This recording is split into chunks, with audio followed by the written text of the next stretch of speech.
Good evening and welcome to Matt Montoya Live. This is the September 16 edition. Magandang gabi po sa inyo. Watching us from around the world, good evening to you. This is Matt Montoya, Ingson, at your service. It's going to be a Thursday night. And of course, later at the end of the program, ayuda ni Matt Montoya sa lahat po na sumali dyan. Please stand by for that and make sure that you follow the instructions so that we can give that ayuda. All right, so let's start the show, ladies and gentlemen. It's going to be a good program. We have a special guest, very multi-talented religious person at that. So mamaya makakausap natin siya. For now, let's start the program.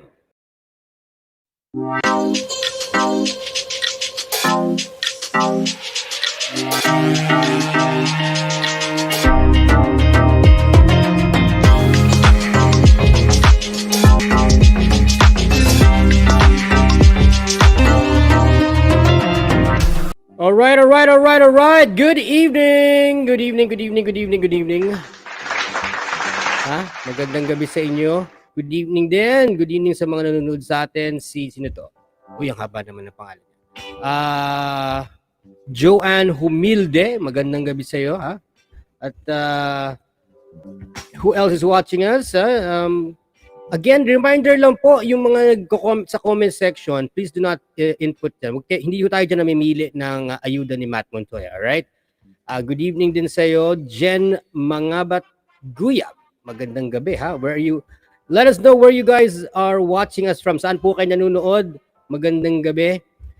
From watching us by YouTube, Ren Kang 61. Victory here. How are you? Okay, we're being watched simultaneously on different channels, of course.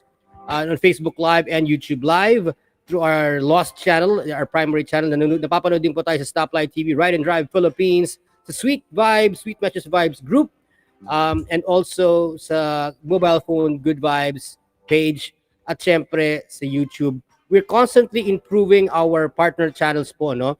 So dadami pa po ang partner channels ng MML Network at syempre na Lost channel. So abangan niyo po yan. Meron lang po tayong napansin na yung mga ibang comments po ninyo, hindi po natin nababasa, especially if you're commenting us from the group page. No? Kung nanonood po kayo via our group page, partner, hindi po namin nababasa yan. But if you're watching us via the Lost channel or the other pages, at even po doon sa ating mga personal Facebook pages, mababasa po natin ang inyong comments and suggestions, kung ano man, mga reactions po ninyo. Alright, so let's get on with the program. Mamaya na po tayo mag-shoutout ulit habang hello lang po tayo. Sherry Ann Valdez, hello to you. Okay, good evening. Ha? Ang daming fans ni Sir Ram. Ang daming yung fans. Mamaya makakausap natin siya, ang guest natin mamaya. Alright, so for now, let's start off with our VOTD, ang video of the day. Ang video of the day po natin, we have that every episode po natin ng Matt Montoya Live, and this is either a video from a celebrity or a funny meme, yung mga viral videos po natin. At the same time, meron din po tayo mga contributions ng mga viral videos na sinasama po natin as Run the Reports, na kung saan sinasabit po sa atin to ng mga viewers like you who's watching us tonight. And these are sometimes good, sometimes not so good. So sa araw po ng Tuesday, we had a viral video na medyo hindi maganda. We have another viral video.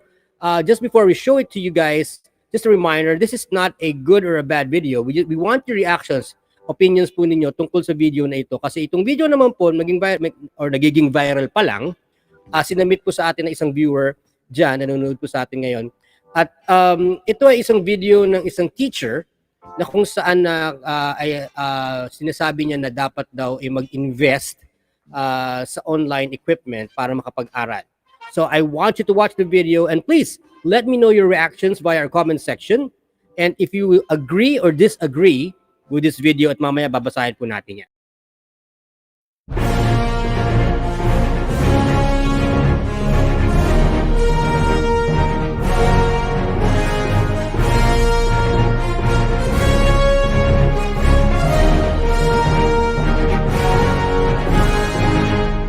All right, it is our VOTD of the day, the video of the day, and as promised, panoorin niyo muna bago kayo magpadala ng comments ninyo. Panoorin niyo muna mabuti, tapos sabihin niyo sa akin what you guys think about this particular video. Accountability and responsibility magturo. So kung wala tayong mga ganung mga technology, let us provide. Gawa tayo ng paraan. Naintindihan ba? Paano po sir pag wala po talagang pambili ng laptop? Mag-drop. I suggest mag-drop. That is, mag-drop. Kung ang problema sa pag-aaral ay walang internet, walang pambili ang nanay, walang pambili si tatay, mag-drop. Huwag na mag-aral. Ganun lang. Kasi kailangan din magpatuloy ang OMSC. Kung lahat pagbibigyan katwiran, walang mangyari sa atin yan, ha guys? Okay? May tanong pa. Masasabi ni Sir Ringson, mag-drop daw pag tinatamad. Yung iba po sir, hindi po nakapasok sa Google Meet ngayon, mahina po yung signal nila. Hindi mag-drop na rin, hindi makapasok eh. Mag-load na kayo ng mga 100. Kasi alam ko kasi 100, medyo malakas ang 100 eh. Sino ba pinakamalayo dito? Meron bang Mamburao? Manila, Cavite. Batangas. Iling. Malakas ba signal dyan?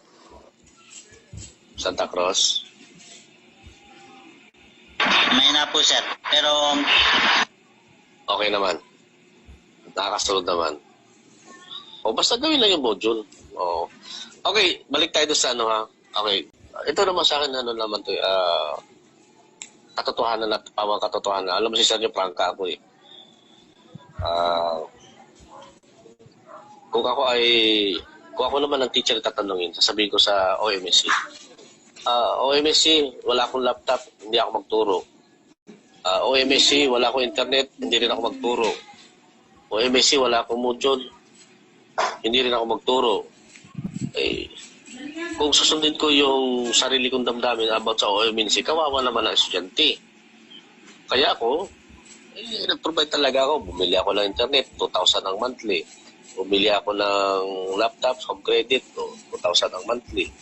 Biro mo yun, para lang makapagturo yung guro. Ganun talaga eh. Kailangan kasi talaga kayo sa pag-aaral may pera talaga. Pwede walang pera. Libre na kayo ng school. At iba naman yung pambili ng gadget eh. Ganun din yan. Kung tayo ay face-to-face, tamo ha, pupunta ka sa San Jose, magbo-board and lodging ka. Mag-uniforme ka. Mamamasahe ka. Baon mo. Di ba? Parang laptop na rin yun pag pinagsama-sama mo lahat. Ano pa? Load mo. Siyempre. Ano pa?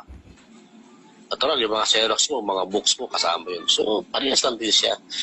Lalo sa board and lodging, mahal. Monthly board and lodging, mahal. 1,000. Ganun, 1,000. Dati po kasi sir, pwede naman po maglabas-labas. Hindi po mahigpit. Ganun talaga. Kasi para din sa inyo. Basta Yung trabaho pa po kasi yung dati. Basta yung gawin nyo na lang yung doon sa pinadala ko. Kasi sinusunod kasi natin yung sa module natin. Bakit pa tayo nag-module kung di lang natin susundin, di ba? Bali 5 reflection po yun, sir. 5 reflection yun. Sa 5 reflection na yun, 3 pieces of bond paper bawat reflection. Okay, so as the video goes on now, pinag-uusapan na lang po nila yung mga study requirements nila. Pero key dito, no, ang pinaka-importante diyan, sinasabi po ni teacher, hindi natin sasabihin yung pangalan niya, is kung wala doon po kayong gamit, mag-drop na daw kayo. Kahit po libre, ito po ay yung sinasabi ng OMSC is Oriental Mindoro State College. So this is a public school na kung saan po libre po ang tuition, syempre dahil yan po ang isa sa mga natin state colleges. Pero sinasabi niya, kung wala daw kayo pang-aral, mag-drop daw kayo. Kung hindi daw kayo magbigay ng magulang ninyo ng computer or laptop or pang-internet, mag-drop daw kayo. Do you agree or disagree with the statement ng gurong ito? College ano po to for sure, college teacher si Sir. So, yan po ang pinag-uusapan. Mamaya po tatanungin natin si Pastor Rameses dahil siya po ay isang guru din. Pero right now, basahin po natin yung mga comment ninyo. Sabi ni Jer Miranda, yung budget ko sana pambili bigas, kailangan nyo, okay, hindi yan po. Hindi yan yung pinag-uusapan natin. Okay, sabi ni Asis Verona, di po tama yun. Okay? Why? Why do you say na hindi tama yun? Ha? Okay. Sabi ni Abid Joy Codigo Valdez, manood ka dito OMSC. Siguro taga OMSC sa Chich Ann Valdez. Yan po.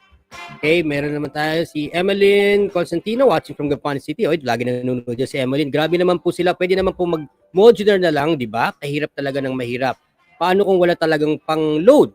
Mahirap talaga ang online class. Yan ang sabi ni Emeline Constantino. Okay? Mga ibang comments po natin. Again, ulitin lang po natin ha. Yung mga requirements po for ayuda ni Matt Montoya, nandyan po yan sa Lost Channel page. Hindi po tayo namimili sa comment section at wag po natin sana i-flood dahil binabasa po natin yan. Alright? Sabi ni Jen Giab, hindi po talaga tama yun. Bakit po? Bakit sa tingin nyo hindi tama? Mamaya pag-usapan natin yan. But right now, let's get on with our program and let's talk to our guest for tonight on Profiles here on Matt Montoya Live.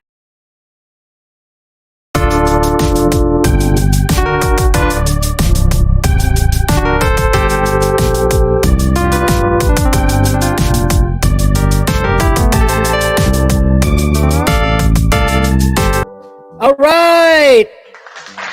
Busy po siya. Sir, naka-on air na po kayo, Sir Ram. You're live on the air.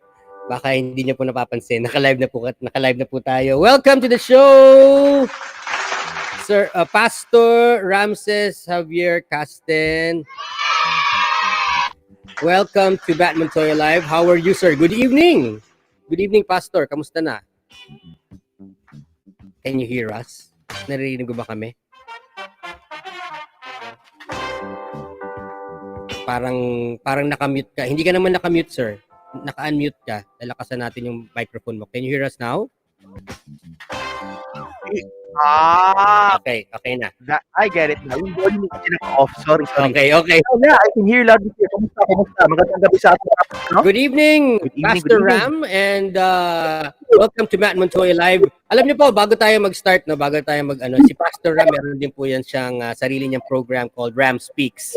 So, kung hanapin niyo po yan sa Facebook, Ram Speaks, at mag-subscribe din po kayo pati sa YouTube. Meron ka sa YouTube, di ba?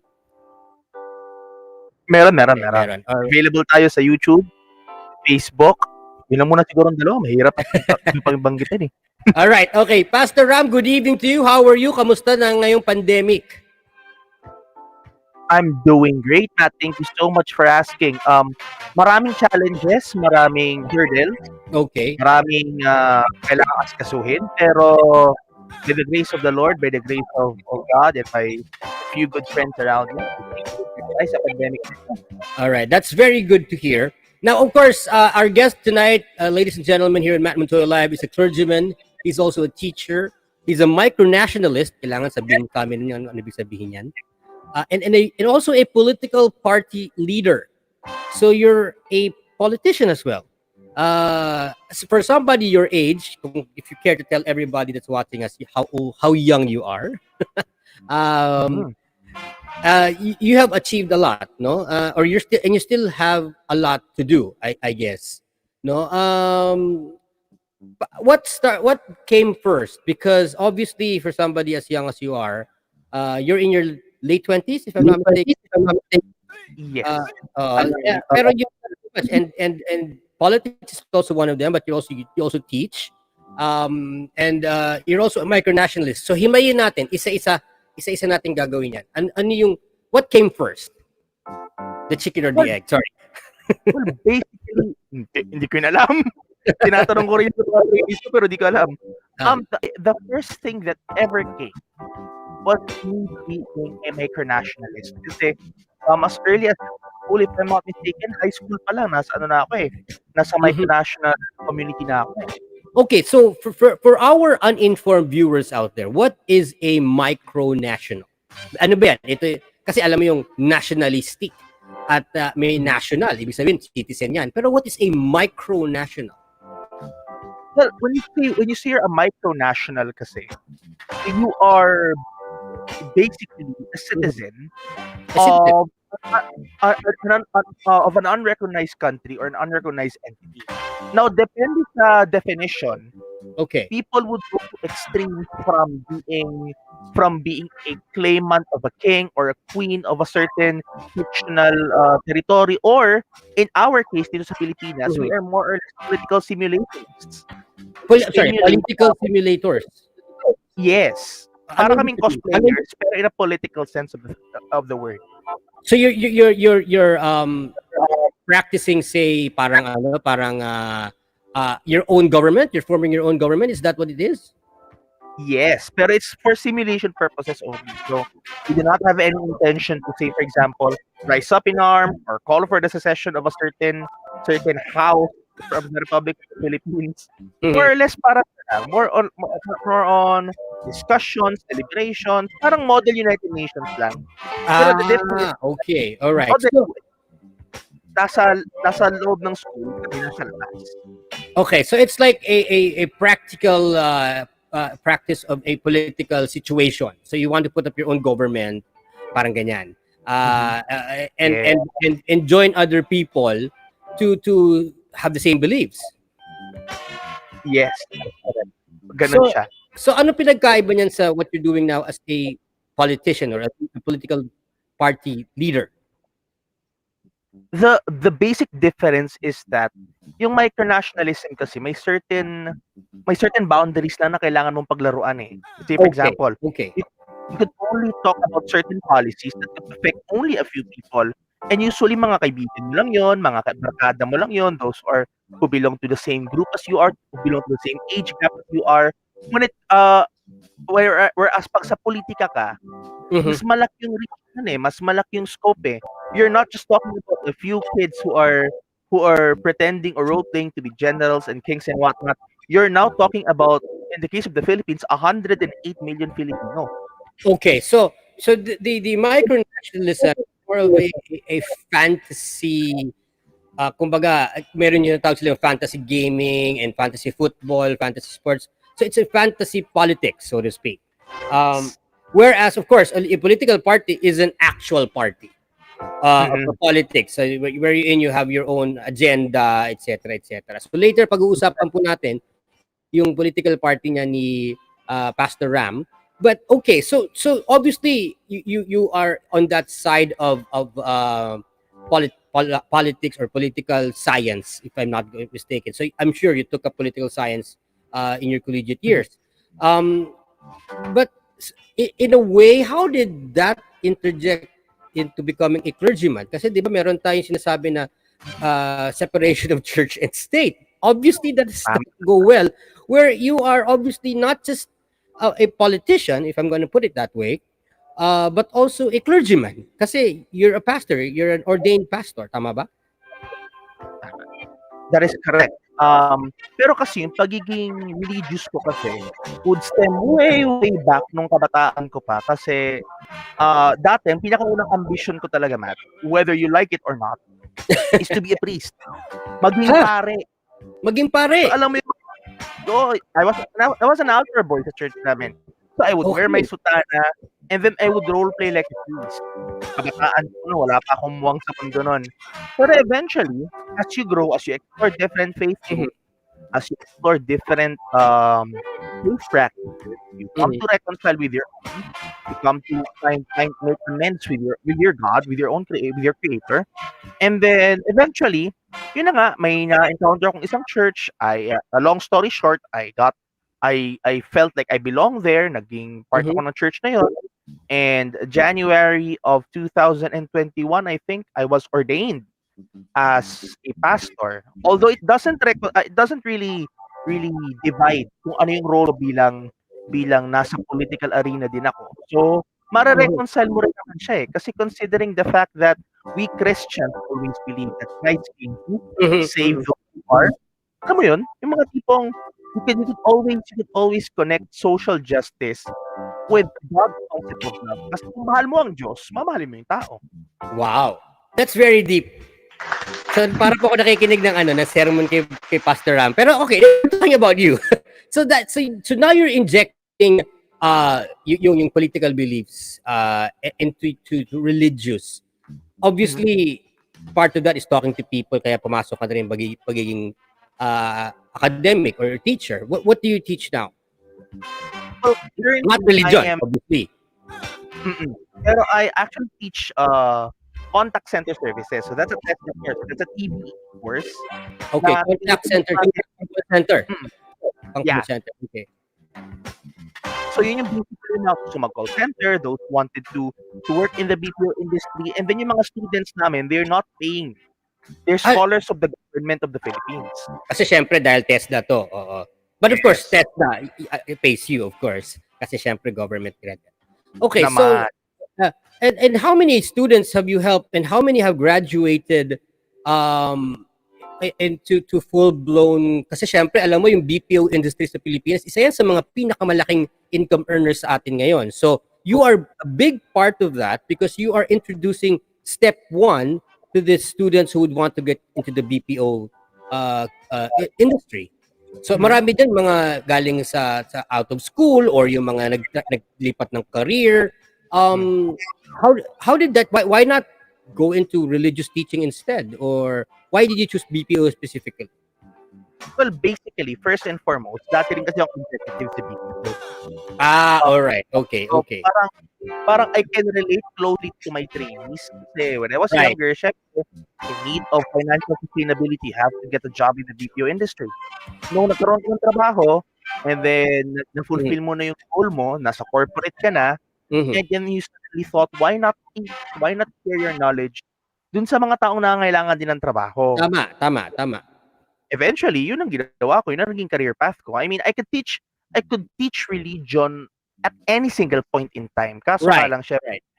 mas mainam talaga if you could also help people not only be closer to their faith, but also be closer to their dreams dito sa mundo. Which is of course right now getting a job, and the BPO industry is obviously one of the, not, it's not an easy job, mind you, but one of the easy job to get into. No? I should say na kahit wala kang specific educational background, tama ba? Tama ba ko? Or is there a specific requirement na academical speaking? Minor requirement naman talaga nila is at least you are a high school graduate under the Yeah. old curriculum, Mhm. junior high school curriculum. Pero other than that, everything else is negotiable. Okay, all right. So you've probably helped dozens already of students. And did they get back to you and say, "Uy, salamat, Pastor Ram, Teacher Ram, sa laking tulong mo sa akin dahil dito kumikita na ako ng libo-libo buwan-buwan." Actually, oo. I'd like to share this story lang, ha. Maganda 'tong Yeah, please. kwentong 'to, eh. There was this trainee of mine na alam mo yung English niya has been a struggle. Grabe Okay. yung ano siya, I mean, he doesn't speak that well when it comes to English. He knows words, pero he cannot connect them into sentences. And Okay. then araw-araw na ginawa ng TESDA para i-train siya, nandun lang siya sa training room, wala siyang ginagawa, nakikinig lang sa'kin, nakikipaghalubilo kahit na yung English niya is medyo on the road to progress pa. And then Okay. eventually, nagkaroon siya ng lakas ng loob to practice learning English. 10 companies na nag-reject sa kanya. Sa 11th company niya, nakapasok siya. And then, considering Wow. what he was before and what he is right now, he's earning a lot of money. I mean, we're friends up to this day, pero alam mo yung tipong they don't come and thank me, but rather they just thank me by passing on kung ano yung tinuro ko sa kanila, kung ano yung mga virtues and values na tinuro ko sa kanila. Kasi syempre, you don't just teach people skills, eh. You Right. teach them a certain kind of attitude, a certain kind of skill set, a certain kind of mindset na pwede nilang ibigay din sa iba. That is well said, Pastor Ram. Alam mo, maganda yun, yung paying it forward, yung sinasabi nga nila. At that's exactly, I think, what they're doing and what you started to support them. So, thank you for that. No? Napaka-good. Thank you for that share. Sabi ni Chich Ann Valdez, kain po tayo habang nanonood ng live. O, kain kayo dyan. Sana hindi kayo magutom sa aming dalawa dahil mukha kaming masarap. Ay, de, joke lang. Joke lang po, joke lang. All right, so Pastor Ram, we have to get on with the program. I'm going to show you a collage of pictures. We do this for all our guests, no? At ito nga, you let us know. These are random photos that we have of you. And then let us know how these things have impacted your life and who these people are, or why are they memorable or unmemorable for that matter. So let's start. Okay. Who are these people and what's going on here? Those are my trainees. Those are my latest trainees. Mga kakagraduate lang nila last Tuesday, I think. Yes, so they are my trainees. They were the ones who told me na this is an internal secret, pero I'll just share it over. Wala naman nanonood sa atin, don't worry, hindi nila alam yan. Sabi nila sa akin, sir, wala kaming natututunan kasi puro kakwento ng kwento. And then eventually, nasabi ng ganun. Tapos eventually, ang dami nag-back up sa akin na parang nagsabing, this is what the training is for. Kailangan bumuo yung trainer nyo kaysa naman manahimik yung trainer. And eventually, yun yung naging realization nila na at the end of the day, hindi talaga nila natutunan yung kailangan nilang matutunan, expectation nila. Kasi iba yung kanila, hindi utak, puso. Okay. So, these are how many? 20? Tama ba? 20? Mga ganyan? 25. I'm sorry, that looks like it's 25 or more. Ilan sila? These are 25. Every batch kasi has 25 trainees. Okay, every batch is 25. So these particular, obviously hindi naman sila lahat mukhang bata, no? Some of them I think are probably in the 30s. And they're probably from different industries. So iba siguro graduate, no? Yung iba galing sa ibang trabaho. How difficult has it been for them for this pandemic? Because, this is very difficult for them. Number one, connectivity issues.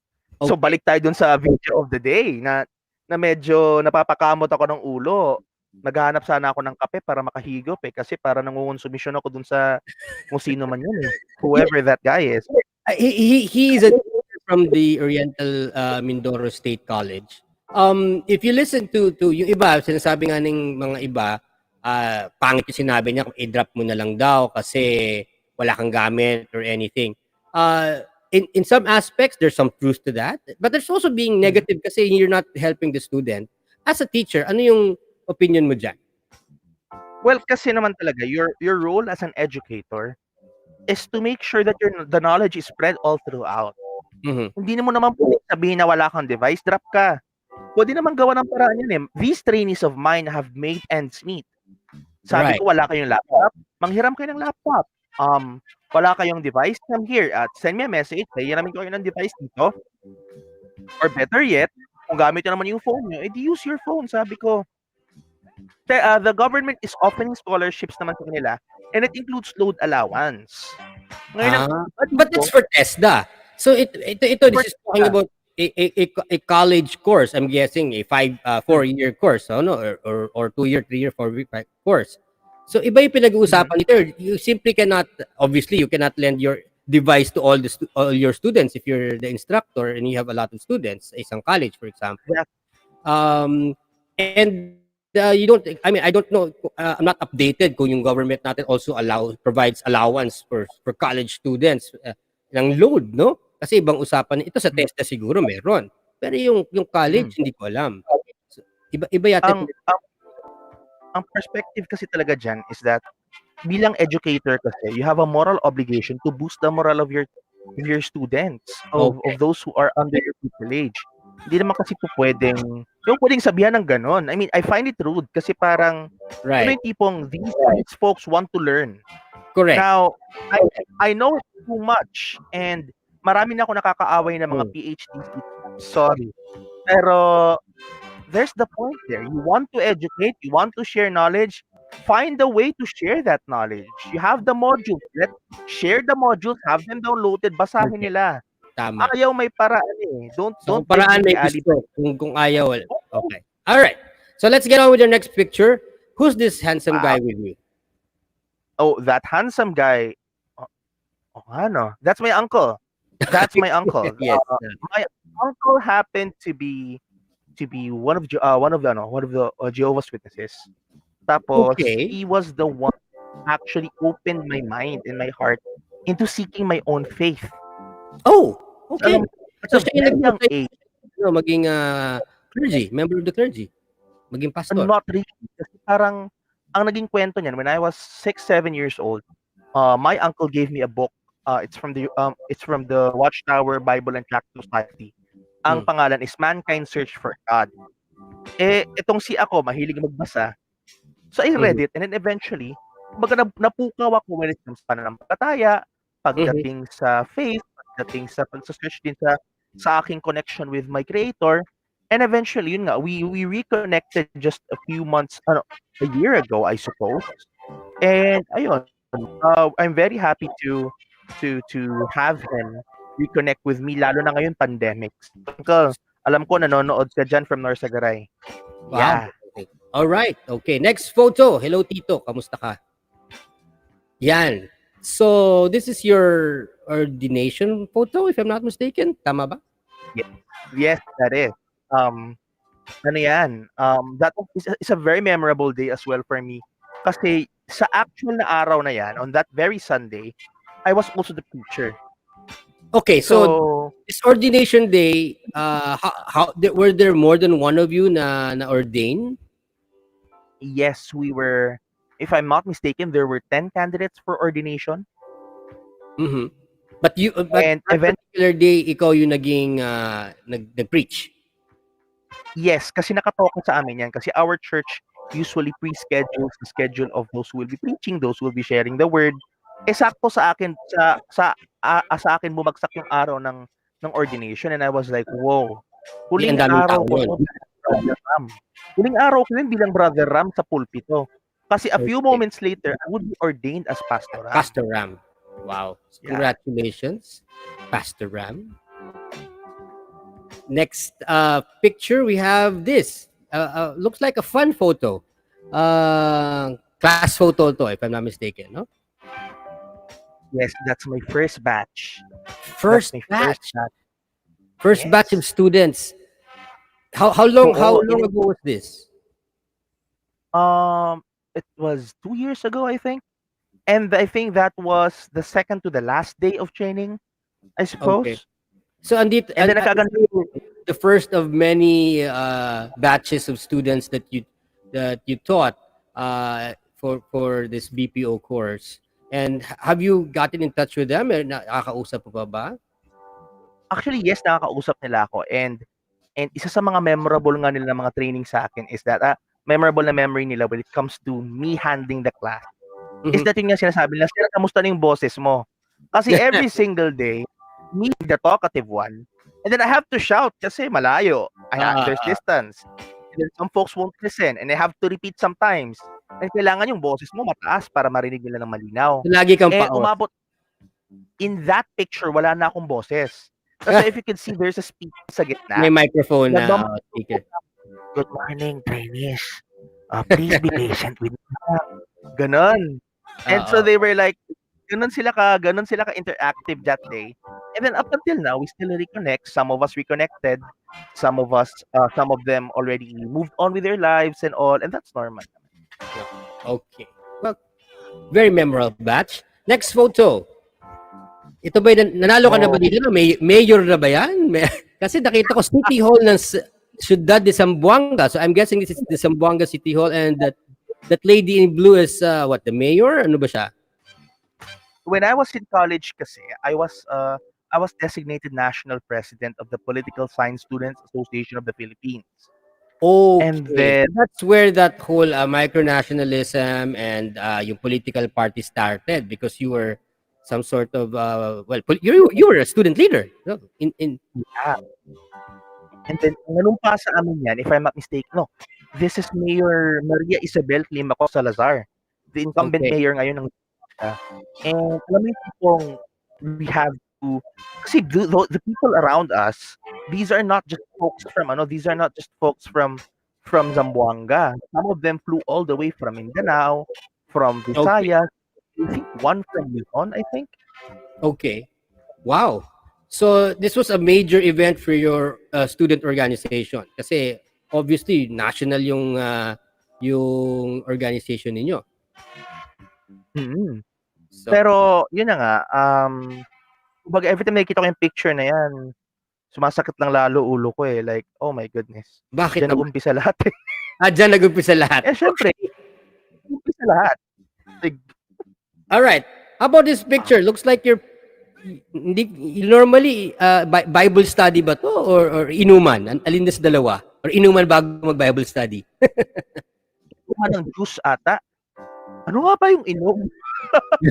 Inosensya tayo dyan eh. Hindi. Ano yan, it's a Bible study. I conduct community life groups kasi. Community During the life. pandemic. Yes, it's more of a life group. It's more of a Bible study. Pero we have this objective kasi na, alam mo yung mga tao, kailangan mo papunta ng simbahan para mapalapit lang sa Panginoon. And Mhm. so our senior pastor said na kung hindi kaya ng taong lumapit sa simbahan, ang simbahan ang ipalapit sa kanila. Okay. So So that's what you were that's a doing. heavy. Mm. So this was basically a gathering among friends tapos they invited you to preach. No, it's already a pre-scheduled Bible study talaga kasi these are my trainees as well. So alam mo Ah. yun, Okay. So yung trainees mo naging ano na rin parang Bible study students mo basically. yes. Okay, now the guy with you? You obviously look very young in this picture. And this guy, sino to siya? Naiiyak ako Connect. eh kasi Okay. this is terrible. I think everyone would laugh at this guy. Maraming Why? Bakit natatawa naman? dito. Maraming nanlalait dito sa taong to. But Mhm. well, for those who do not know this guy is Eli Velez Pamatong. He's Eli very Pamat. popular for spike attacks. Yung mga stances niya na ang tingin ng tao sa kanya ay medyo weird or baliw. Mhm. But I don't know this guy and alam ko yung pinaglalaban niya eh. He fights for social justice. He fights for merit. Pinaglalaban niya yung gobyerno natin with total honesty in public service. Alam mo yun? He's a contemporary of Ninoy Aquino. Wow. Yung tulad ni Julie Marcos time, nung panahon ng martial law, nag-whistleblower siya against the corruptions during the 1973 CONCON. Then he became a refugee and he fought for the Philippines. He fought for democracy. He fought for the common man. And then eventually, yun na yung sinasabi sa akin ng mga kasamahan ko na, why do you always take sides with Pamatong? I mean, hindi naman popular si Pamatong, hindi naman siya mapera. And I was Mhm. like, Pamatong kasi is a man of principle. If I were to choose between a rich guy, a powerful guy, and a very principled guy, You would I'd choose. go with this very principled guy. Actually, in fact, Matt, he just passed away Okay. July 24. Okay. And so, yun. It's just so sad. Pero this guy's a father to me. Okay. So he made a big impact in your life. Um of who or what you're doing right now, I guess. Yeah, kasi he also taught me to always serve the people no matter what, to share what you have to for the people, to stand up for them. So share the same values or the same beliefs? I think yes naman kasi he espoused meritocracy. Okay. When he espoused meritocracy, which is basically uh, a form of system in which only the best, the finest, the greatest will be elected to public positions. Yun yung interpretation niya eh. Okay. So, I carried it along and Mhm. medyo nilagyan ko ng konting elements ng social justice in which why would we choose only the best, the finest, and the greatest if we can instead make everyone the best, the finest, and the greatest by providing them quality education. Tama. This Tama guy naman. taught affordable Tama naman. healthcare. I taught free education. So alam mo Tama. yun, marami siya ano eh. I mean, kung siguro kung ang pangalan niya lang Noynoy Aquino or Bongbong Marcos, a very prominent politician with a very prominent ideology behind him. So may he rest in peace. All right, final photo of our collage here. Sino to mga to kasama mo? Okay. Yeah. So this is very political. Pero sure, I'll give you the names. These are representatives of Partido Demokratiko Sosyalista ng Pilipinas, Makakalikasan Nature's Party Philippines. We have Maharlika Welfare Party, Katipunan ng Kamalayang Kayumanggi, and Social Democracy PH. Itong mga to, with myself included, bumubuo kami ng coalition, an Okay. electoral coalition to run for the incoming elections. It focuses more on the environment. So More on it's an environmental party, green party, tama ba? yes, para more environmental coalition. Pero So it's a syncretic form kasi we combine those who are greens or those who are environmental politicians and the progressives. So alam mo yun, okay. parang we're championing the cause of the environment in one punch. All right. So do you have plans to run for 2022? 2022 run, ano lang siguro, run sa Quezon Memorial Circle. Pero, So no plans for any particular position? no, kasi for now, my greatest plan for now would probably just to push and spearhead a coalition that would focus more on the environment, and then eventually, syempre, personal stuff like getting married by next year. Wow. So focus ko yun. Congratulations ahead, ah. I heard you now have a fiance. Yes, I do. We're very happy. Yun nga, napakasaya namin. And then, narinig ko, may minessage ako na napakamatalik kong kaibigan eh. Sabi ko, bro, kunin ko yung ninong. Talaga ba? Sabi niya, oo. Mayag naman siya sa awa na muna tayo. Huwag natin pag-usapan yung pagdidong na yan. Good evening. Good evening po sa mga nanonood sa atin. Ren Kang 621. Hello, shout out. At kay Maria Jesusa Augmokti. Salamat. And thank you for watching us. And of course, kay Asis Verona, good evening to you. And to everyone watching us, all right, Ram, we're out of time right now. So, what is sabi ni Arnie Ray Gaming and Vlogs, pa-explain naman yung micronationalism dito sa Pilar. Actually, in-explain na po ni Pastor Ram kanina, ha? So, panoorin na lang natin after the program ends. He explained it. Okay, Ram, let's get on with the program before medyo mahaba na. How do you see yourself in 5 to 10 years? Obviously, you're going to be married already next year.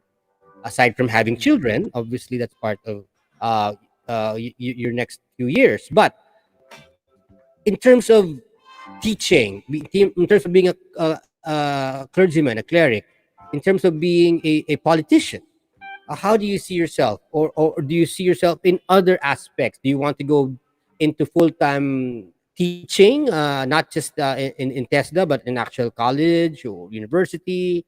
Ano ba? Kasi ako ngayon, ang what I envision myself would, well, I hate to spoil everyone, but I'm planning to retire from TESDA after my contract's up. So, by 2023, tapos na yung kontrata ko eh. So, my Matagal goal pa. that time, May 1 year pa. matagal pa. Pero my goal would probably transition from tech book education to full-fledged academic education. So, magtuturo ng political science, ng governance. Siyempre, tuloy-tuloy pa rin yung paglilingkod sa Panginoon. I cannot envision for the ministry because it's him always ang nag-aano sa akin eh. Hindi naman ako mag-decision eh, siya naman talaga eh. And as for politics, I think that will be a preparatory step for me because I intend to run for local office. I cannot yet disclose where and when, pero you'll be the first to know. You guys will be the first to know. Yun, tapos tuloy-tuloy yung Ram Speaks, yung platforms. Yes. Producing educational content. Yeah. All right. So, thank you so much, Ram. We are very happy to have you here. Sabi nga ni Robbie Ann Valle, God is good and God made you possible to be here. So please support Ram Speaks sa inyong kanyang sarili niyang program ni Pastor Rameses Casten. And actually, nag-guest po ko dyan dati. I'm returning the favor. And of course, also support the party coalition that they're also developing. And if you've been a student of Pastor Ram sa kanyang TESDA technical vocation course, thank you so much for supporting him. Sabi nga nitong before we go, matatalino ang mga nasa AMPI dahil sa tatlo ang educators. Hindi ko alam kung ano ibig sabihin nun. But maybe Pastor Ram would know more about that. So, thank you, Pastor Ram, for being on Matt Montoya Live tonight. And we wish you all the best on your entire career. And of course, in your upcoming years, no? And congratulations in advance sa yung wedding next year. Wow. Mga pwede natin live coverage dito, no? Pero, Why not? Why not? pero thank you so much, Matt, for giving me an opportunity, a platform to speak, to share whatever that needs to be shared. Thank you so much. It's been refreshing. Actually, I consider this as an escape kasi tambak-tambak yung meetings here and there. And when I got your message, sabi ko, yes, mga kataks. All right. So thank you so much. Thank you. It's my pleasure to have you here. So we're out of time, and thank you. We'll stay in touch. We'll have dinner. I owe you dinner. Syempre. Maybe this time with your fiancé na, 'di ba? Pakilala mo na. Wow. Pwede na kasi alert 4 na ngayon. Pwede na mag alfresco dining at least yung mga ibang parts ng Pilipinas at ng Metro Manila, 'di ba? Okay, so thank you, Ram, for guesting on Matt Montoya Live tonight. And we wish you well in your career, and of course, God be with you, no? Kasi ikaw ay isang sugo ng Diyos. Maraming salamat, Pastor Ram, and God bless you. God bless all of you. Kayong lahat. God bless all of you. All right, so thank you so much. There you go. Our profiles for tonight, Pastor Rameses Javier Casten. Okay, so we're overtime. Alam niyo po, may mga nagsasabi sa akin dapat na po ay 1 hour ng ating show.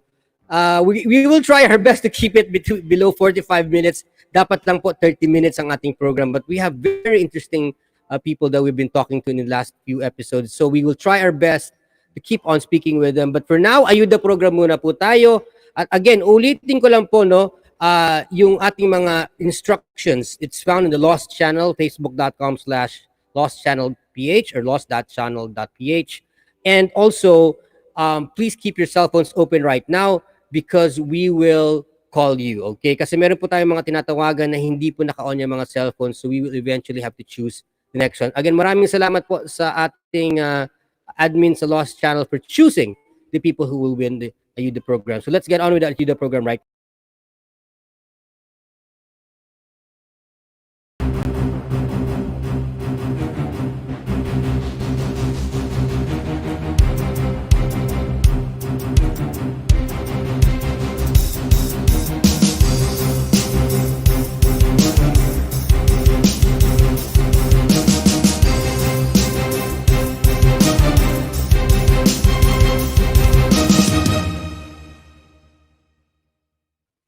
All right.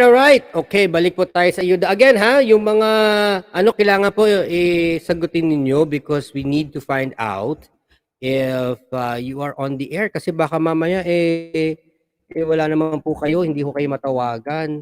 Kaya ngayon tatawagan po natin yung mga deserving makakuha ng ayuda, ha. Make sure lang po na kayo po ay naka on ng cellphone at napapakontak. Na-dial ko ba? Ayun, nagre-ring.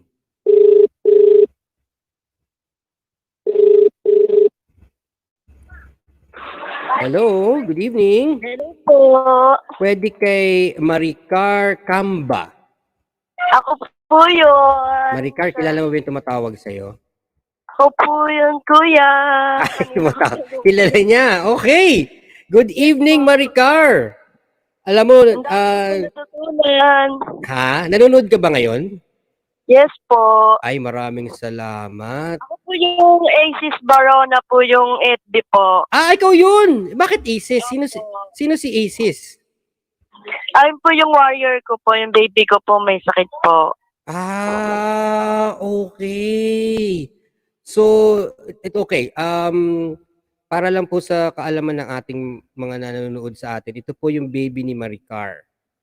Yes po. Tingnan natin, 4 years iloload po na po siya. natin sa... Mag-6 na po siya itong October po. Ilang taon na to si Aces? 5 taon po, magsi-6 po nitong October po. Birthday po din po ng anak ko bukas po, yung pangalawa pong lalaki. Ilan na anak mo, Maricar? 3 po.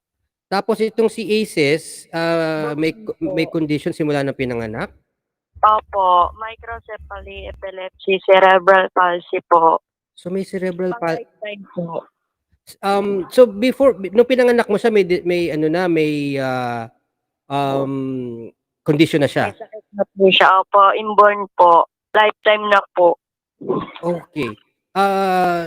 Isa lang anong trabaho ng asawa mo? Construction po. Sa ngayon po, lockdown po kasi kaya wala po yung trabaho po.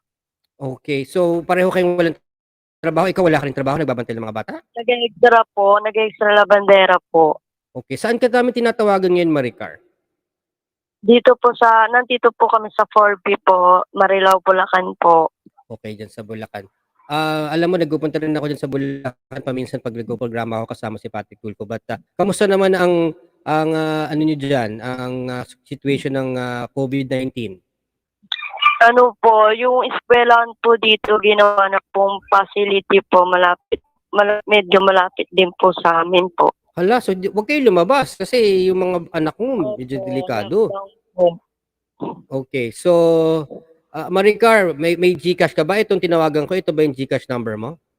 Opo. Alright, sige. So, meron tayong mga donors na ngayon, Maricar. So, nagpapasalamat tayo sa kanila dahil mapapadalang ka natin ng ayuda mula sa kanila, okay?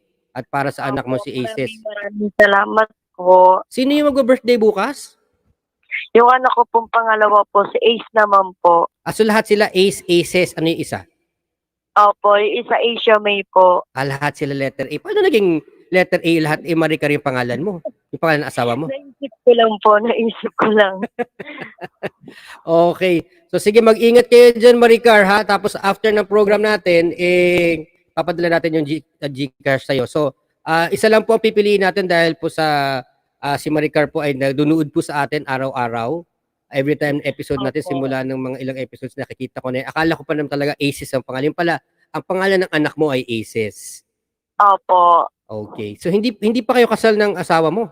Kasi Kasal na po. Barona po yung apelido ko po. so Maricar Camba Barona. Okay. Opo. Alright, sige Maricar, maraming salamat at mag-ingat kayo ng ng anak mo, ng pamilya mo at happy birthday sa anak mo na mag-birthday bukas, ha? Opo, maraming pong salamat.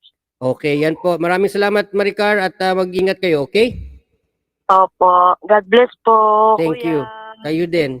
Okay, ayan po si Maricar Camba Verona at ang kanyang anak. Sila po ang mabibigyan nating ayuda for tonight. At maraming salamat po sa ating donor na tumutulong po sa ating ayuda program.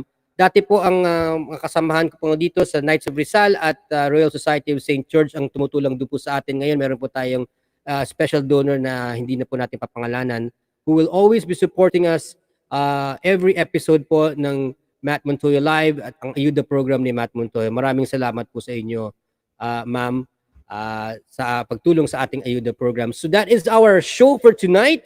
Again, we will be back on Tuesday next week. Bago po yan, ipa-plug ko po ang ating program on Monday.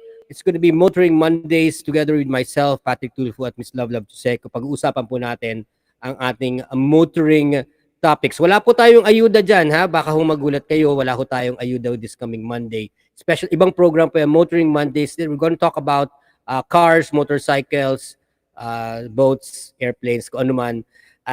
Tuwing Monday po yan, Motoring Mondays. Ang pilot episode po natin this coming Monday, September 20, and that's going to be Motoring Mondays here on the Lost Channel, and of course with simultaneous broadcast on our other channels, Stoplight TV, Ride and Drive Philippines, Sweet Vibes Group, and Mobile Phone Good Vibes, lahat po yan, and of course on YouTube as well. So maraming salamat po. Ang ayuda po ni Matt Montoya every Tuesday and Thursday lang po sa Matt Montoya Live.